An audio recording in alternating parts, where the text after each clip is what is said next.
फिर कॉपीराइट लग गया। वो फिर लिख देगा उदय सिंह महाराणा प्रताप के पिता थे, घुमा फिर बात। तीसरा उठाओगे बोसी तो महाराणा प्रताप नीचे पिता उदय सिंह, यानी कॉपी नहीं कर सकते सीधे सीधे। अब कॉपी कर कौन सके, तो थोड़ा बहुत फेरबदल करके इन कहानी के बारे में एक इतिहासकार तारीख फरिश्ता में फरिश्ता भी कुछ ना कुछ इसके बारे में लिखता है, क्या मिलो है वो है। और फिर एक इतिहासकार आपने है कर्नल जेम्स टोड। अब तीनों जो है कहानी को सीधी नहीं लिखी, इनने भिन्न करके अब कोई तो मुलाकात यहाँ करावे। कुछ तो कहते हैं कि पद्मनी शिव जी के मंदिर में गई थी, वहां रतन सिंह आया, आई लव यू बोल के बाद बन गई। कुछ ऐसा कहते हैं कि पद्मनी का पिता जो था कौन, गदरव सेन, इसने एक प्रतियोगिता रख रखी थी तलवारबाजी की, जो जीतेगा उसके साथ पुत्री का विवाह करूंगा। रतन सिंह जीत गया, जैसे विवाह हो गया। तो जी हाँ भी हो भी ब्याह हो गया बात है। अब इसके बाद कई वर्षों तक, लगभग 12 वर्ष बताए जाते हैं, कोई कुछ बताता है कि कई वर्षों तक रतन सिंह वही रहा। पीछे वो नागमती वियोग शुरू हो गया, रतन सिंह की दूसरी करारी। बोल महाराज यहाँ के करो, आओ मैं भी तो राजा होते जागी बस क्या बटे। तब याद आया कर मैं तो चित्तौड़ को राजा हूं, तो वापस आना चाहिए। अब पद्मनी को लेके और रतन सिंह आ गया वापस कहां, चित्तौड़। जी आई करे नई बीननी आवत के प्रोग्राम राखी जाए है? क्या राखी जाए? नहीं पहले हो गया, 12 साल हो गए बयान। और बताओ आपने जिमाने को खाना पीना और इतनी को बटार बोले के बोले वो ब्याह का बात है। तो अभी करेगा प्रोग्राम, तो ऐसा कहते हैं कि ऐसा कोई प्रोग्राम रखा जिसमें खानो पीनो खिलाओ और बिंग बाद में फिर दान दक्षिणा को भी रखो साके कभी गिफ्ट वगैरह। तो जी खानो खाओ 12 आओ, 12 आगे यहाँ हाथ मान लो, पुन पद्मनी कुछ देते सी गिफ्ट जो भी है लेके चले जाओ। तो बंग माई खानो खाने ने एक आइडो राघव चेतन, कुछ तो कहते हैं पद्मनी के साथ ही आया था। ये राघव चेतन जो है एक तांत्रिक था, बहुत बड़ा तांत्रिक था। इतना बड़ा तांत्रिक बताया जाता है ये कि अमावस्या की रात को इसने लोगों को चांद दिखा दिया, इतना बड़ा तांत्रिक था। अब जी ही बताओ खानो खाने नीचे यहाँ मांगे, ऊपर पद्मनी है, बड़ा ऊपर ने देख ली, देखता ही पद्मनी दिखी। देखते ही ग्रंथ में ऐसा लिखा गया कि जब राघव चेतन ने पद्मनी को पहली बार देखा तो राघव चेतन बेहोश हो गया था। छांटा छुंटा मारा पानी और बेटे आप ये देख लियो, बेहोश हो गए। अब बटा बेईमानी जागी, अरे बड़ा चक्कर काटना चालू कर दिया।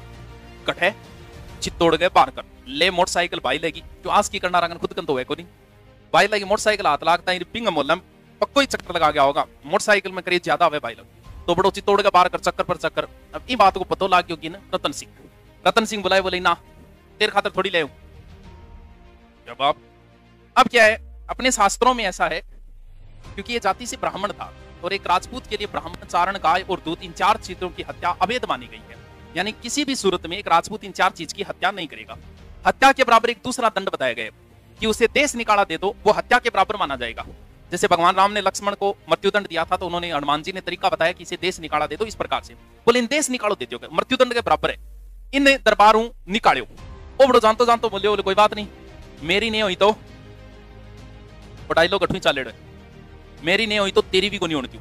अरे इन बेरों का एक ही आदमी डंगो है, सीधो चले गए दिल्ली की कने अलाउद्दीन खिलजी। तो खिलजी ने कोई सूचना दी कि चित्तौड़ से कोई ब्राह्मण मिलने के लिए आया है, तो ठीक है भी बुलाओ अंदर। तो अलाउद्दीन या फिल्मी स्टाइल में कौन देखेगा, बात से सुल्तान बादशाह क्या बैठे और राघव चेतन सामने आके खड़ा हो गया। आपस में दोनों वार्तालाप कर रहे।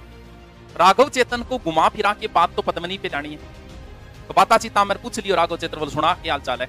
बोलो भाई मौज हो रही है। देख तुम आराम भरे पड़े, आराम समझोगे है? आपने हो तो रनिवास, आपने राजा महाराजा के लिए अलग से बना होता था रनिवास, जगह में रानियां रहा करती, पुरुषों का प्रवेश वर्जित था। बादशाहों के, सुल्तान और बादशाहों के होते थे हरम, हरम भरा पड़ा, यानी हरम है अंगी रखवाड़ी खातर हिंजरा रखा करता, यानी कोई हिंजरा समझ गया, क्यों कोई नुकसान तो है को नहीं, तो इनके लिए स्पेशल बादशाह वगैरह हिंजरे रखा करते थे इनके लिए।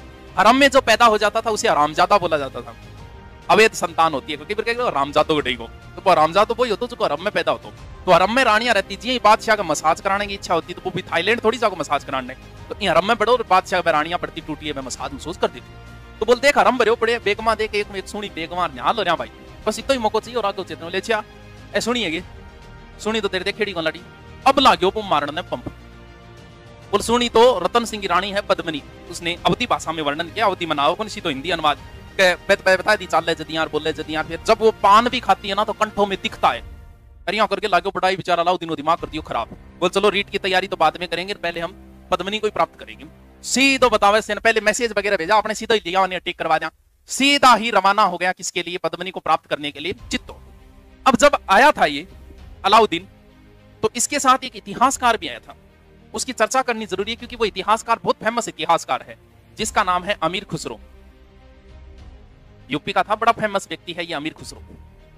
ये रणथंबोर अभियान में भी साथ में था, जिसने कहा था सोने के एक दाने के बदले में आज कुफर का गढ़ इस्लाम का घर हो गया, वही।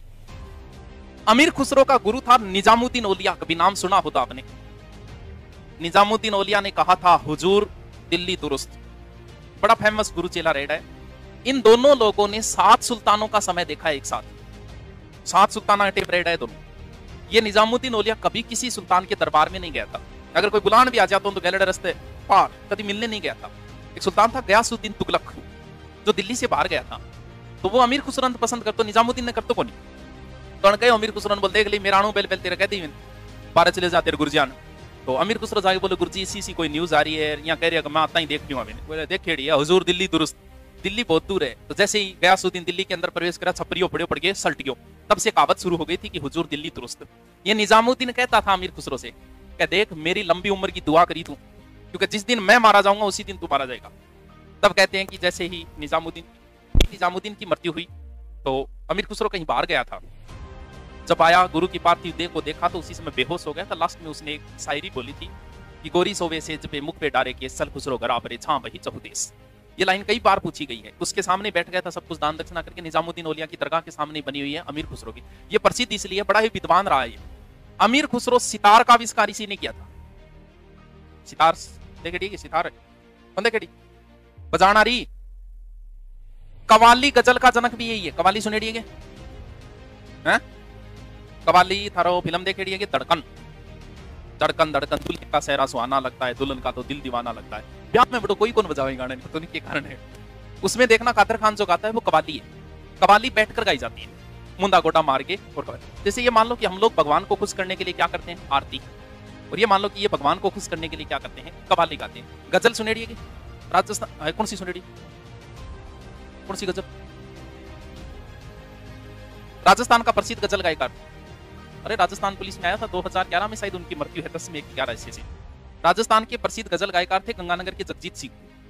ऐसे पूछा था कि जगजीत सिंह कहाँ के निवासी थे, गंगानगर के, जिनकी प्रसिद्ध गजल हुई थी ये दौलत भी ले लो ये शोहरत भी ले लो, भले छीन लो मुझसे मेरी जवानी, मगर मुझको लौटा दो वो बचपन का पानी, वो कागज की कश्ती।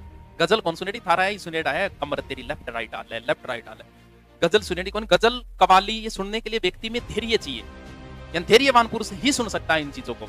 और इनको जो सुनने लग गया ना तो ये समझ लो कि वो कहीं ना कहीं विद्वान व्यक्ति है। ऐ नहीं दोस्त में दगा फिर हमने ठोकार, ए वे बाउल पड़ेगी, ए सुन रहे बहुत समझ लो तो बाल उतरेड़ी और ओ कति अपराधी लाइन में घुस गए, हर एक अपराधी की लव स्टोरी हो गए सुनेड़ी था। ए समझ लो ए सुनियो तो किने किने गठन गठे मां कति पुलिस तरंग हाथ पक्को चटेगो, लेकिन ए सुनियो तो वो विद्वान है। जगजीत सिंह की और भी गजला कभी टाइम मिले तो सुन ली, बहुत फेमस है। चुपके चुपके सखियों से वो बातें करना भूल, बहुत धैर्य है अंदर, हर बोल में एक अर्थ है। चुपके चुपके सखियों से वो बातें करना भूल गई, मुझको देखा पन कटहर तो पानी भरना भूल गई, मेरी वजह से उसको ऐसा रोग लगा, काजल मेहंदी कंगन बिंदिया से संवरना भूल गई, चुपके चुपके सखियों से वो बातें करना भूल गई, न जाने कब मिलने आ जाऊं उससे, न जाने कब मिलने आ जाऊं उससे, छत पर बैठी रहती है, मुझको देखा छत से उतरना भूल गई, चुपके चुपके सखियों से। बहुत धैर्य चाहिए अंदर। तो कभी फुर्सत में सुनाऊंगा, अभी गजल को एक प्रोग्राम रखांगा अभी सुनाऊंगा। बाकी कवाली और गजल का मुकरिया, मुकरिया को जनक भी हुई है, पहेलियां, खुसरोबाजी प्रेम की खेली पी के संग, मैं जीती तो पी मरे, तो मैं हारी तो मैं पी की।